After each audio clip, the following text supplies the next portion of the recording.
Hey, welcome back, buddy and buddies.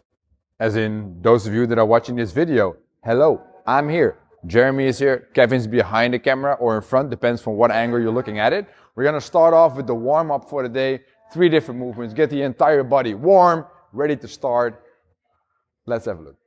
Jeremy, can you place your toes on the floor and get your ankle off? Here we go. Start making rotations there. Now the idea here is simply to warm up the joint. So you try to get some range of motion in there. You don't have to count. I am gonna say 5 reps. You can also just do it for like 10 seconds and then you go to the other leg. Also direction-wise, do whatever feels good. Maybe go both directions. Every round you switch it up a bit. A nice little ankle rotation we're making here. Now second movement is gonna be the following. He's gonna get his feet in about a hip width stance, toes slightly pointed out. Pressure gonna be in the middle of the foot. He's gonna squat down and he's gonna stand up. Some nice little squats to warm up the lower body here. They always work very well, and it's one of the best movements to do when you just want to get the heart rate going and the body temperature up. If this feels very iffy, as in painful with the knees, for example, I want you to take the band, stand on top of the band at a hip width stance, get the band around your shoulders, and then start doing good mornings here. This is only if the knees hurt, right? Otherwise, you just go for the squats. This is a nice way of still taxing the lower body, but now focusing more in the back and not having all that flexion, which is bending of that knee joint. Okay, Jeremy, can you take the band right in front of the body? Hold it at shoulder height, and now start pulling that band apart with the pinkies going outwards and then backwards, which is, I think it's called the band pull apart. Yeah. I think by now, after 100 videos, it probably knows it's the band pull apart. Here we go. Now, by grabbing the band wider or more narrow, you can change the tension on the band, making the movement slightly easier or slightly harder. Alright, so we have a 5-minute quality AMRAP. You can always go longer if you want to because it's just a nice little warm-up. We're going to do 5 ankle rotations on one leg, 5 on the other. You guys choose directions. Make sure you switch it up. You do 5 squats and then you do 10 band pull-aparts. A nice, quick, easy round. Keep doing loops of that and your entire body will be warm for the action that will start later. Jeremy's going to do a round with you guys. The timer is set. We're starting at 5 seconds. And that's now 3, 2, 1. There we go. So start with the toes pressed into the floor, heel up. Get that joint nice and warm. Rotating through all joints is always a nice and simple way to get warmed up. I think Jeremy has a whole series on that on the weightlifting YouTube series. Don't you, Jeremy? Can you not? Yes, we have. There we go. Nice. 5 beautiful squats to do right after, sitting nice and deep, staying as upright as possible. It's only 5. Don't go fast. Don't make them look ugly. Make them look pretty. Here we go. And even when Jeremy has the band right in front of his face, there's still tension on it. As strings of a guitar, you should always be able to play music on that elastic band. That is nice. So he's finishing up a round. A round is not even a minute of work. That means you're definitely going to do 5 rounds of this. Good luck, and we meet you guys back for part 2 in just a second. 1 second.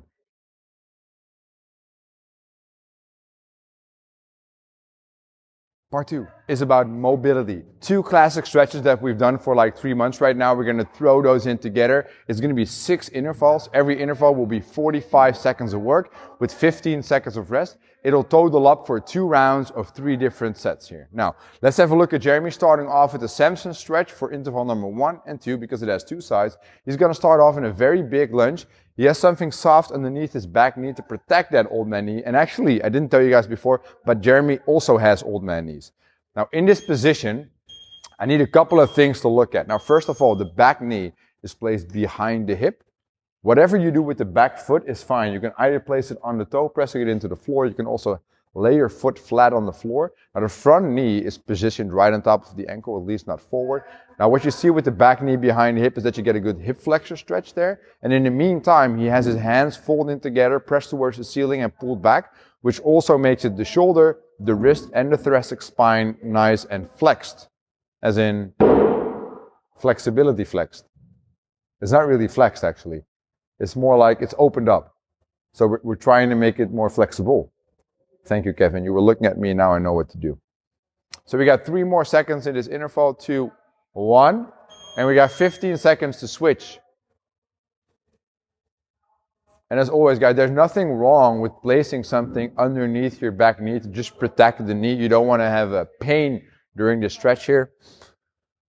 All right, here we go again. So first set up that lunge, then reach up and overhead. Make sure knee is tracking the toe, not going in or out.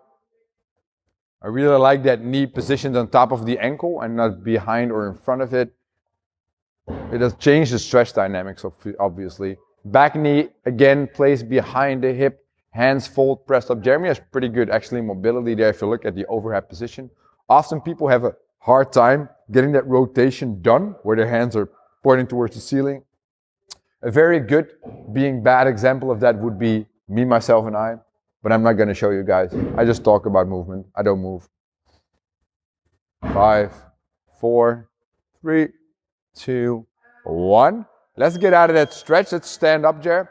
Now let's do the following. Jeremy's going to fold his hands behind his back in a similar manner. He's going to have a soft knee here, and he's going to do the first thing first. He's going to just lean forward, try to do that from the hip, and he can round as much as he wants to. That is all good. Now round your spine as far as you can. Press the hands up and pull them forward. There we go. Pull them as far forward as you possibly can. Well, this is it, basically.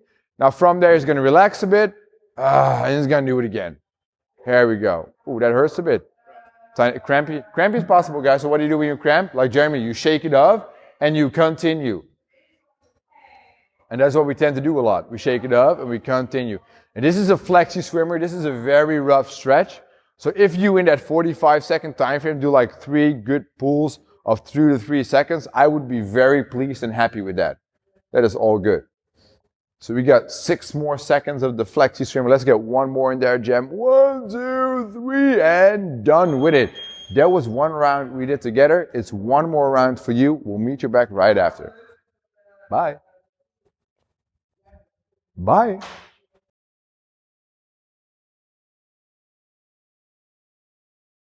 Alright, so the actual workout of the day, for that, you need a set of bottles, but you can also opt for very light dumbbells. I do say it again, light dumbbells. The volume of each movement is going to be very, very high. Obviously the total volume as well, but you got to do big sets today.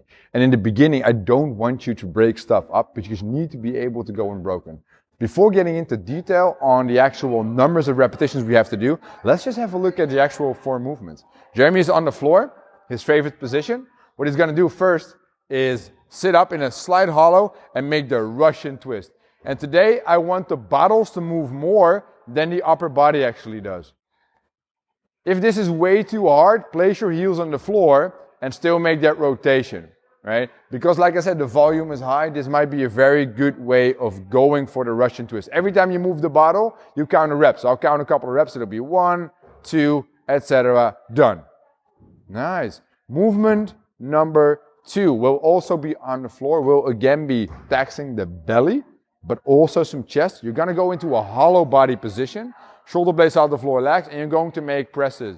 Where probably your elbow is going to almost hit the floor, but that's all good. And you press up into kind of like a lockout position there. If this is too hard, you pull in one knee. And if this is too hard, you pull in both knees. Right? As long as shoulder blades stay off the floor, I am a happy camper. Let's rest there, buddy, and let's stand up for movement number 3. 3. 3. Bottles go overhead. We start doing lunges here. Shab shaboom. Now the idea is this, you want to keep your arms locked out through the entire movement and then just focus on the alternating lunge steps where every time you step is going to be considered a repetition, right? Keep the arms close to the head and that's all we need to see. But let's have a look at the injury option, which is a woodpecker with the bottles. And I know you guys love the woodpecker by now. Here we go. And Jeremy actually always does a pretty good job of showing the woodpecker. Instead of doing these alternating, I want you to do half of the repetitions on one leg and then the other half of the repetitions prescribed on the other leg. Thank you, Jer. Let's have a look at our 4th movement. 4, 4, 4, 4 is going to be hinge. Sit back, reach, arms are long, raise, rear delts. So you want to make a half big circle, reaching up with the arms in the end position, getting your delts to fire first. Shoulder blades are coming in a bit in the end position, and I'm all game with that. We need to light up that lower back and that shoulder. I like this word. Here, listen up. I like this word. The shoulder griddle. Alright, so the actual workout is a 12-minute AMRAP of 4 movements we all showed you. Russian twist with the bottles, followed by press in hollow, followed by lunge steps with the bottles overhead, and then some rear delt raises right after that. 30 reps each to complete a round, which means it's gonna take a while, my man. 12 minutes of that, clock is running in 10 seconds. You guys join us, please do so. All 3 of you, join us. Now in this specific variation of the Russian twist, I actually want Jeremy to move the bottles more than the upper body. We've now, over the course of home workouts, seen different variations of the Russian twist. We've seen the one where we actually keep the bottles in spot and really focus on rotating the upper body, the torso, as a twisting movement. But now we're twisting the bottles. Beautifully done. Again, if it's too hard, I want you to go unbroken. Place your heels on the floor. We go right into presses in hollow, where whatever you can do with the legs is good. And as you can see, Jeremy's using light bottles. And why do we do that? I need this quick movement pace. What Jeremy's doing now is he's moving very, very quickly in probably 3 of the 4 movements. And that is what we need to see. Get that blood going through the muscle. Get that pump. Get that growth hormone to work. Get the gains going. That's very quick. Now the movement that probably that's going to take the longest, I see him taking an extra breather for that, is going to be a 30 double bottle overhead lunge steps. Again, now when you do the lunges, guys, very important that you anchor the front foot on the floor, which means that your big toe, little toe, and heel are all in contact with the floor. You're kind of like squeezing and grabbing the floor with that front foot, and the back knee is just gently going towards the floor. You can either choose to actually touch it, or have something soft placed there. What I never want you guys to do is hit the floor with the back knee. Like knee issues can occur in a lunge, but most often when you're moving like a stupid fool. I think that's very wise advice. That's a quick 30. Jeremy is he's getting a run on this, man. Damn, bro. Damn. Got 2 energy drinks, guys. Oh, fuck. You got it? There we go. There we go. So Jeremy is comfortable in this hinged position here, really focusing on going outwards with the bottles first and then upwards instead of going straight up, because he wants to tackle that rear delt muscle as much as possible, knowing that he'll probably use the entire upper back in the end position, but he's trying to feel out that rear delt. And we all know that that rear delt is going to give you that good look when you do a side chest pose, but it also gives you good shoulder stability when you move weight overhead. See you back tomorrow. Bye.